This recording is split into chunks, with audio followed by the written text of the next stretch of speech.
Eric Eggers is the great researcher and reporter. You know, he's worked with Peter Schweizer for many years, the Government Accountability Institute, a great radio producer, talk show host, and that great podcast.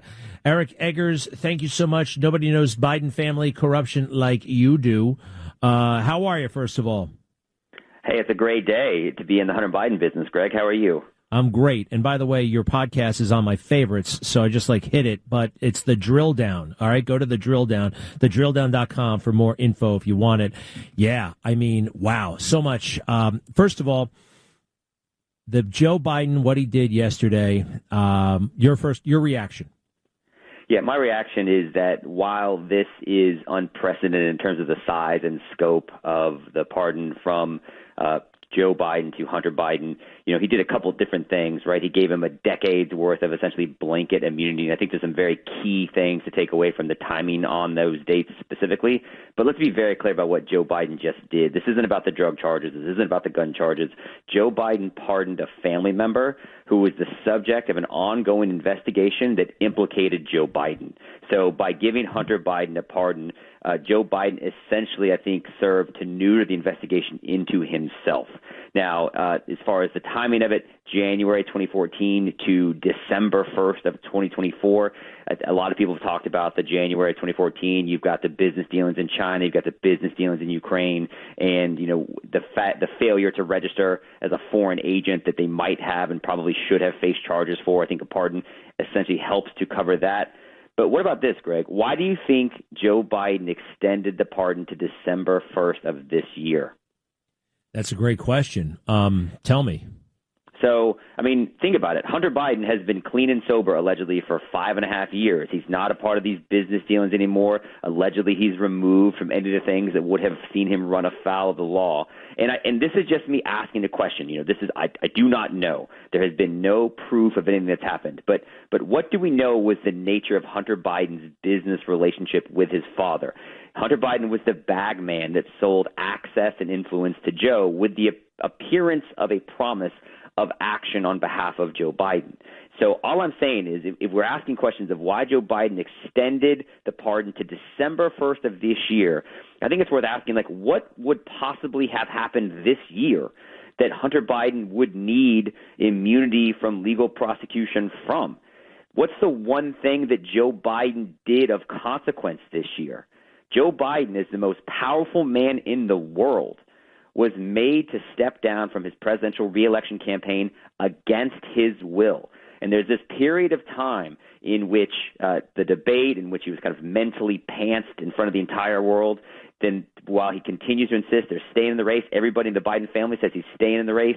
He's given press conferences. He's given interviews. I'm staying in the race. And then all of a sudden he decides he's not staying. He gets out. He sends the press release to endorse Kamala.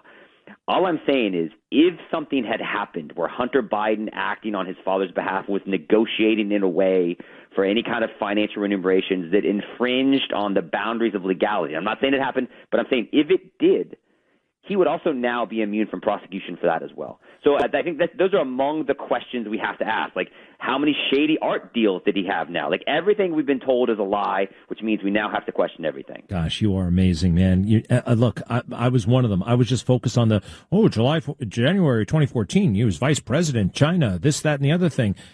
I mean, I'm not the only one. I think we all focused on that. You're the only guy who said, hey, why did this go to yesterday, December 1st?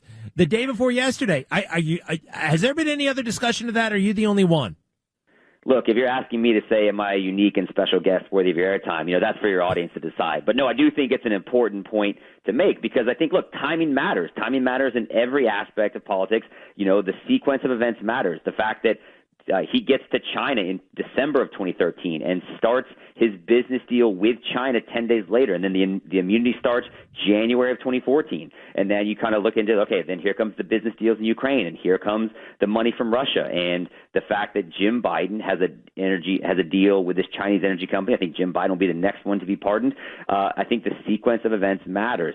People want to say it's because Kash Patel was named the new head of the FBI. I don't think that's true. I do think it's about the fact that that Donald Trump, as president, is about to have a lot more leverage in any conversation he has with President Zelensky. Remember, Donald Trump was impeached for asking questions about the nature of Hunter Biden and Joe Biden's business dealings in Ukraine and what promises, if any, Joe Biden made about why he would withhold this aid, which he brags about doing. So these are all real conversations that were had. And I think what the pardon does is it validates people like you. It validates the podcast I do with Peter Schweizer, which you can find at thedrilldown.com. It validates everybody who dared to tell the mainstream media, you're lying to us. Joe Biden tried to pretend that he'd never had any conversations with Hunter Biden. He tried to pretend he'd never had any knowledge of Hunter Biden's business dealings. Then it was like, well, I've never talked to any of his business associates. And then it was, no, I've never made any money off of Hunter's business deals.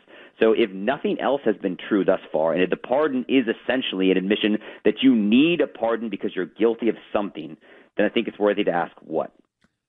Amazing. So thorough. Hey, by the way, what about this line here?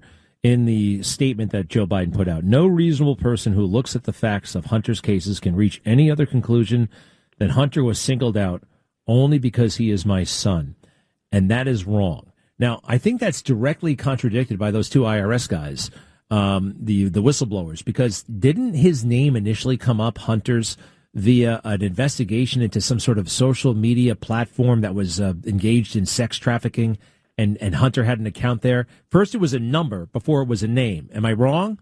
No, you're correct. Great memory. If anything, Hunter Biden was protected because of his last name being Biden. The fact that, remember this, right? Joe Biden's only even president.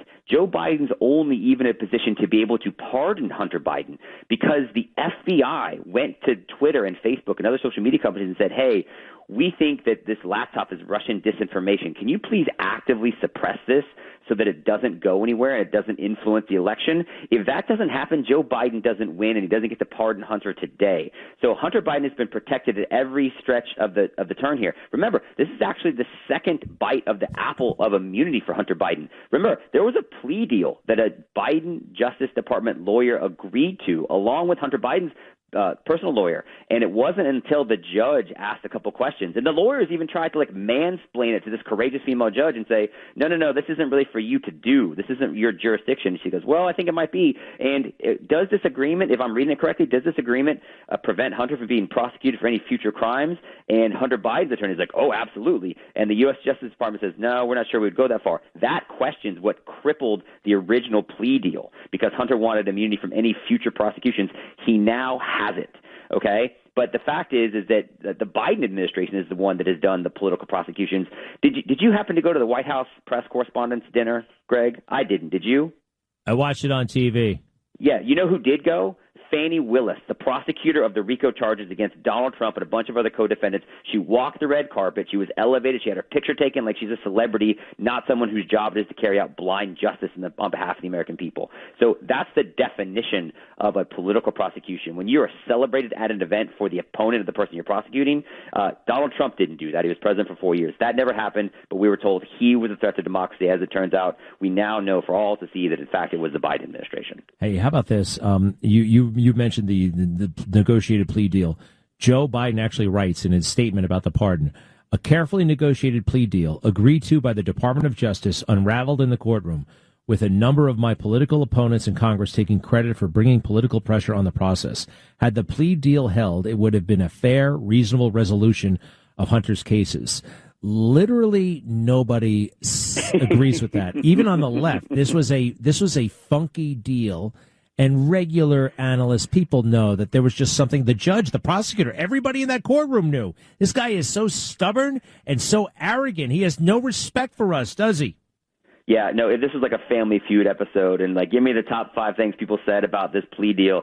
Survey says a good deal. Triple X's on that one, Greg. No one thinks that's what happened. It was a joke. There's a reason why everyone was so decisively critical of it, because it was worthy of not just criticism, but scorn and ridicule. So can I ask you, you say Joe Biden, and I know this is true, was kind of protected every step of the way. So was Hunter every step of the way. Media, huge swaths of the government, in big ways, covert ways, obvious ways, not so obvious ways, protecting the Bidens. Why? Why do you think that is? Is it because of Trump but this is a very mediocre guy from, let's face it, a nowhere state, right? I mean, no offense, but Suffolk County is bigger than the whole damn state. I mean, it's just, why? Why does he get all of this? Why did the media drop every little minuscule portion of their responsibility to do anything about this? Why? Why him? It's a great question. By the way, I like that you're in New York and I'm in Florida, so we can kind of flex our state privilege right now, right? We can sneer at Delaware for a moment if you'd like to, because yeah, I know. We're in real states. So I think the reason is because, like, look, Joe Biden has been in Washington D.C. for longer than you've been alive, Greg. Right? Like, he is the definition of establishment status quo, and no one has ever posed a greater threat to establishment status quo than Donald Trump. And all you need to know that is look at everything they've done to try to defeat him from the moment he came down that escalator and started talking about how he was going to protect the border. From the minute, there was these allegations that he's some Russian agent, and that didn't work. And then he gets elected, and then he was impeached twice for, as we just noted, like doing the thing that they just gave Hunter Biden a pardon for. And then then he gets out of office and they decide we're going to vote in the most, historically unprecedented way ever, and we're going to declare that the safest and most secure election because we like the outcome. And then he goes away, and then Joe Biden signals to the New York Times, hey, I think Trump's going to be a threat. What can we do about it? Now we have 4 different attorneys working independently, except for some of them came from Biden's Department of Justice, go help with the prosecutions. And they say, hey, look, we're going to bring 4 different charges. We're going to engage in this unprecedented lawfare count. And then that didn't work. And then people shot at him. I mean, they did everything they could to try to keep Donald Trump from becoming president. And then when that didn't work and they said, Joe Biden's not going to be strong enough, they got him out of there. And they put somebody else in just to give them a better chance, even though that also violated every norm of American political democracy. So, I think it's that Donald Trump poses a threat to the way Washington works. What do they say? It's not that he's out of control; he's just not in your control. And so I think that there clearly are a lot of forces of establishment that don't like that. And so Joe Biden was a vessel by which they fought back against him. And so now that Joe Biden is no longer useful, they will find someone else to be. Wow. Hey, as you're summarizing all the effort that they went through to get Trump, I'm thinking back to what was the kind of the generally held view of Trump? Oh, he's agent of chaos. Wherever he goes, there's chaos. He's firing everybody. There's always chaos in the Trump White House. This chaos was actually inflicted upon him. He had to fire these people. No, he had to get rid of them. They were not working for him. They were not loyal to him. And you need people. That's the worst thing you can be. Oh, we can't have any loyalists. Well, we voted for him. We didn't vote for 10,000 appointees. You got to be loyal to him. But you know what I mean? He was really a victim. It wasn't his chaos. It was the swamp's chaos. The swamp tried to sabotage his first term. Well, I don't think tried to. I think they did, right? And I think that, I only hedge on that because sabotage connotes that the whole damn thing blew up. And Trump had a lot of success. He was still able to deliver a lot of things. So that's why I say they tried to sabotage. And in some, yes, but that's why because I want to give him the credit where it's due, beating ISIS, the economy, all that stuff. He was terrifically successful. His presidential reign also ended during a global pandemic. So it'd be what lengths are they willing to go to? I don't know. That's for a different topic. But no, I think that Donald Trump clearly posed a giant threat. And you're right. I think they seem to be, there were also some things that he did that I think if you had your druthers, you might have phrased in a different way or acted in a different way. So I don't want to absolve. Look, Joe Biden's the one in the pardon business. I'm not. So I'm not going to give Donald Trump a pardon for all of his behavior in his first term. But I do think that we're now seeing a calmer, more professional, even from the way they ran the campaign. Susie Wiles, who's a Florida political operative and now Donald Trump's chief of staff, she obviously was able to kind of command a level of discipline on behalf of the Trump campaign. They had a historic win, and I think you now see them, and I heard what you said about Pete Hegseth. So, obviously there's still some choices that they need to make, and maybe there's some choices they can make differently, but it does seem like it's about to be all systems go. When you got Justin Trudeau, right, getting on Air Maple 1 and coming down to South Florida to meet with Donald Trump and let Donald Trump, negotiate just how much of a tariff he's going to put on Canadian goods, that shows you who the real adult in the room is right now. Eric, how did you get involved in all this stuff? Government Accountability Institute, you are a watchdog, you are a partner with Schweizer. You know this stuff through and through. How'd you get your start? I got this real nasty habit of a mortgage, and I had to pay it And so I started working with Peter Schweizer about 12 years ago. I was one of the first hires here at the Government Accountability Institute. And so, I've been fortunate to work alongside the amazing research team that we have here. We first came out with the Hunter Biden story in a book called Secret Empires in 2018. And so, it's a very validating moment. In fact, Peter and I just recorded our latest episode of The Drill Down. It's going to come out today, I think. So if you want to go to thedrilldown.com and look for the episode. But, this is something that we've been looking into, and we go through tax records, we go through shipping records. I mean, we have a whole team of researchers that look into everything. We try to figure out what story is real that you're not being told anywhere else. And unfortunately, in the case of the Bidens, it's a very real, compelling, dynamic story of one family's singular amount of political corruption and the cover-up by the mainstream media. But that ended on Sunday. It's so awesome to read your material and to listen to your podcast. What you do is in short supply: the truth, the investigative work, the wherewithal. The dominant media, they have less tolerance for hard work than ever before. Have you noticed that? I mean, nobody wants to read these reports. They want to tweet about it. They want to complain about what the New York Times said about it, but they don't want to read it. And go ahead. I heard what you said last segment about how if it weren't for the mainstream media, then the regular media wouldn't have anything to complain about. And unfortunately, I think it's really true.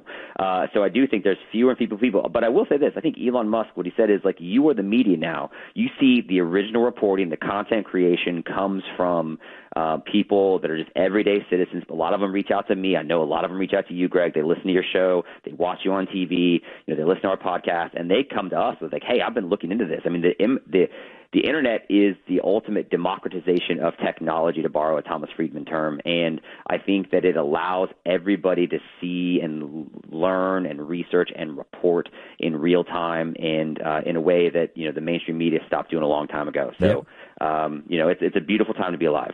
Totally, man. Well, it's awesome to listen to you and to talk with you. Eric Eggers, we so appreciate it, and give our best to your partner there, Peter, on that podcast, The Drill Down. Go to thedrilldown.com, thedrilldown.com. Eric Eggers, thanks for being with us, man. Hey, it's my pleasure, Greg. Anytime. All right.